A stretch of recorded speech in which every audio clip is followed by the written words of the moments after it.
If you've watched other videos about the Fibonacci tool, I'm betting you've been told something like this. The method I'm about to show you is the only way you will have any success with Fibonacci. Everybody else is doing it wrong. Well, personally, I think that is a load of bull.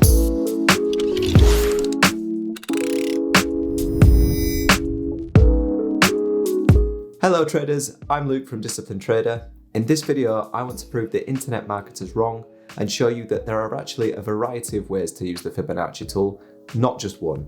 And you may even find a use for Fibonacci in your own trading. My biggest issue with people online telling other people that there's only one way to use a particular tool or technique is that it usually stops that person from thinking creatively with it.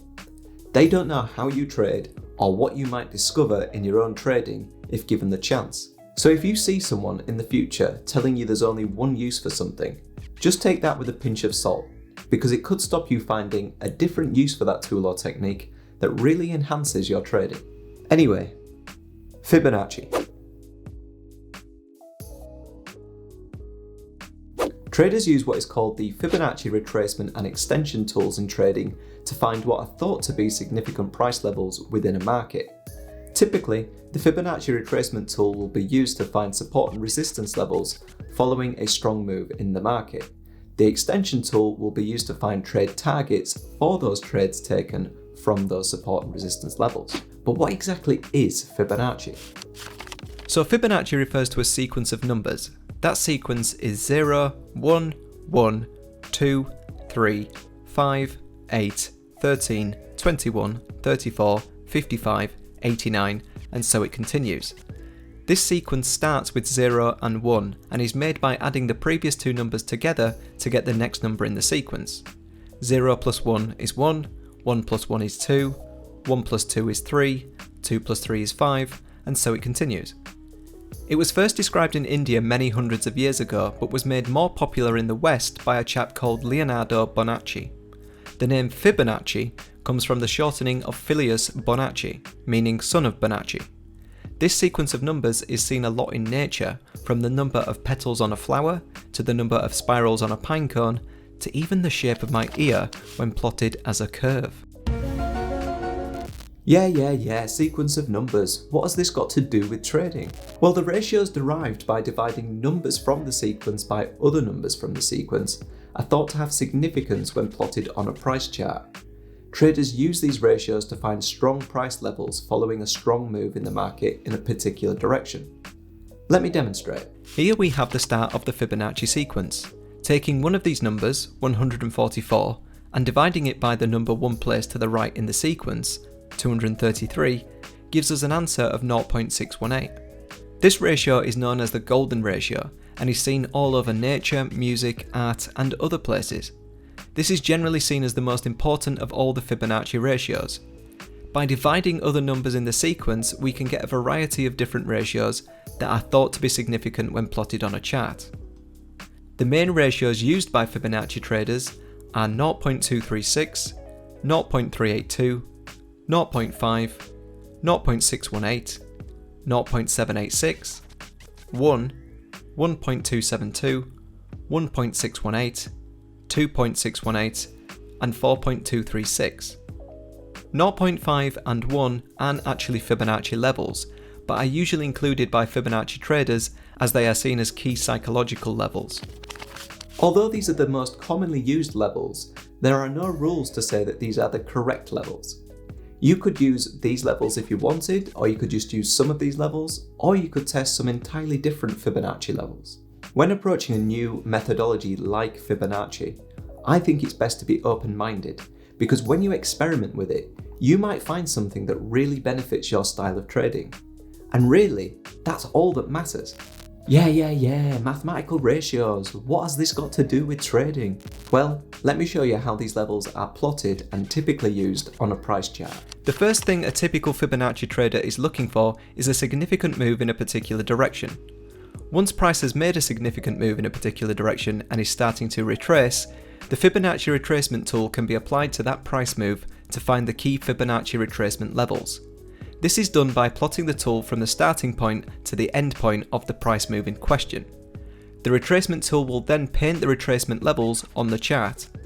These levels are then monitored as potential continuation points for the original move, meaning traders will watch price at these levels, looking to take a trade in the direction of the original price move measured. Traders also use these price points to place stop loss levels behind, as they are seen as protective, in the same way a support or resistance level would be seen in these circumstances. The Fibonacci extension tool works in a very similar way, except this aims to give traders targets for their trades rather than entry levels. Using the price action we just looked at, the same original price move can be measured with the Fibonacci extension tool by plotting the tool from the very low to the very high of the original price move. This will then plot the extension levels on the chart. Traders will then target these levels for any trades entered.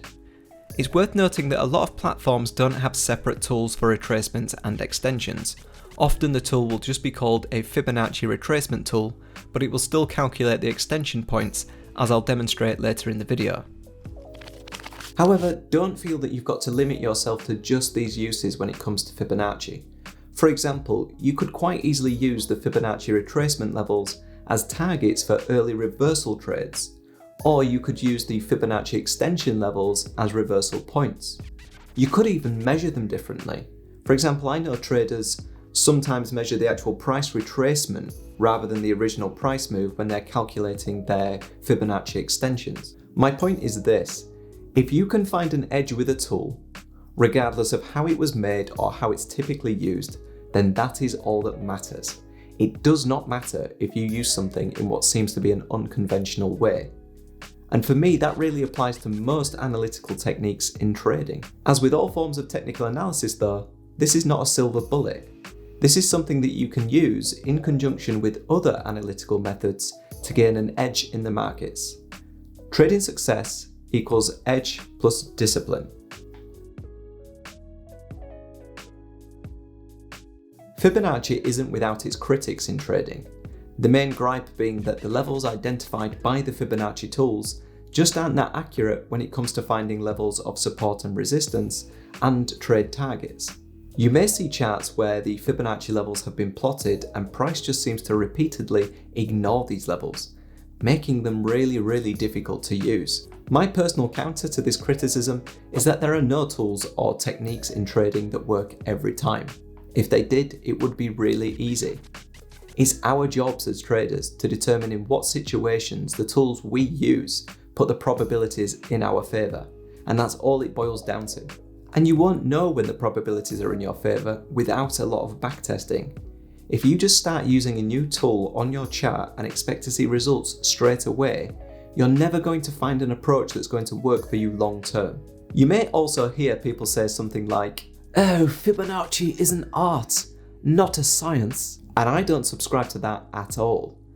I like to trade in a mechanical way, and using a tool that is open to interpretation every time you use it is something that I'm going to actively avoid.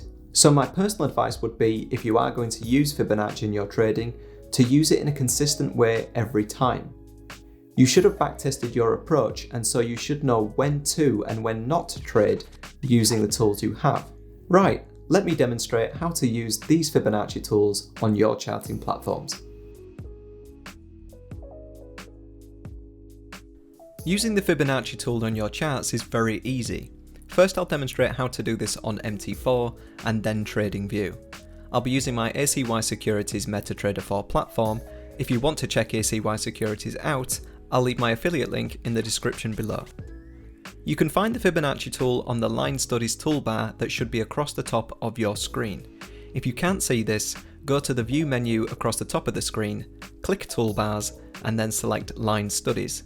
The Line Studies toolbar should now appear. The Fibonacci tool is the button with the dashed lines and the little F symbol in the bottom right corner.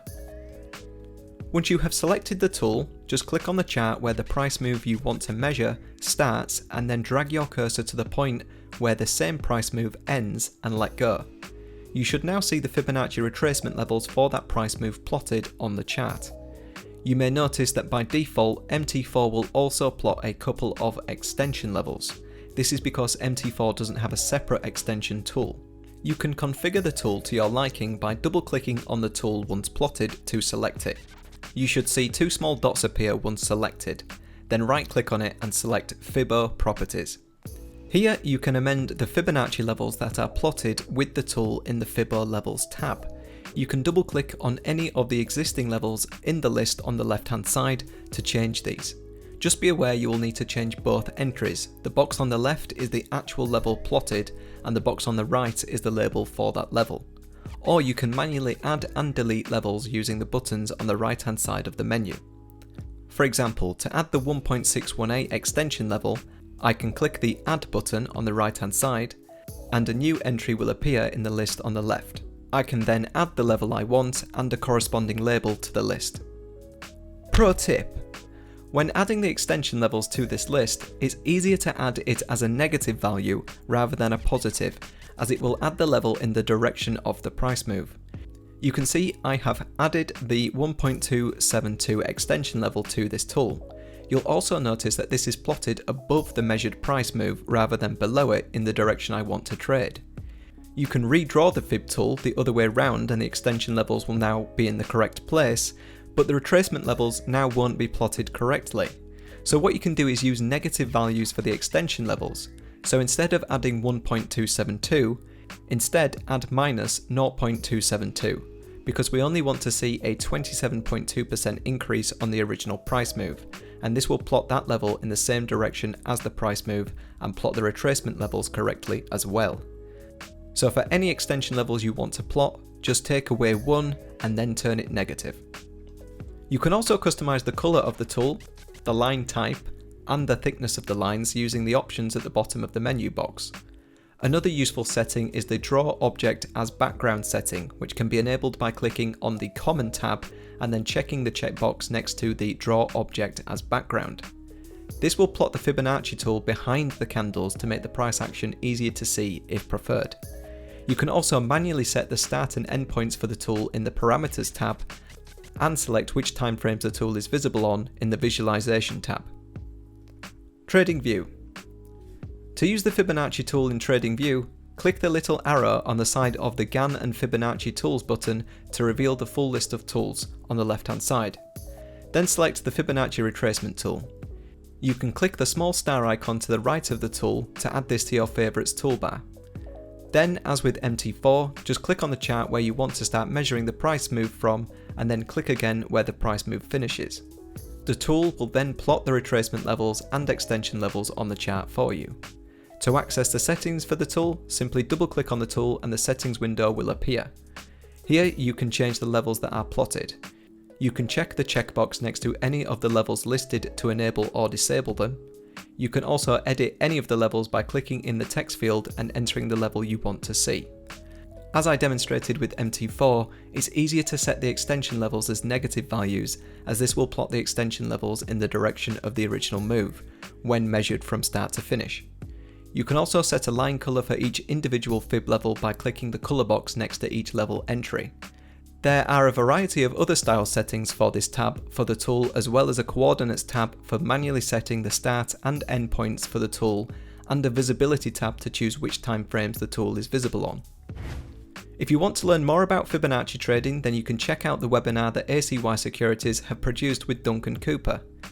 In the webinar, he shows you how he uses Fibonacci within his own trading. I'll put a link to this in the description below if you're interested. And that, traders, is everything you need to know about Fibonacci retracements and extensions. There are other uses for Fibonacci in trading, which you can find out about on the web fairly easy. However, 99% of Fibonacci traders only actually use these two tools. And like I said earlier in the video, experiment with these tools. If you find a way that works for you, test it and use it. And let me know how you get on down in the comments. Also, if you do have any more questions about Fibonacci, pop them in the comments too, and I'll do my best to answer them. Please like the video if you have liked it, and do subscribe if you want to see more like this one. Thank you very much for watching, traders, and I'll see you next time.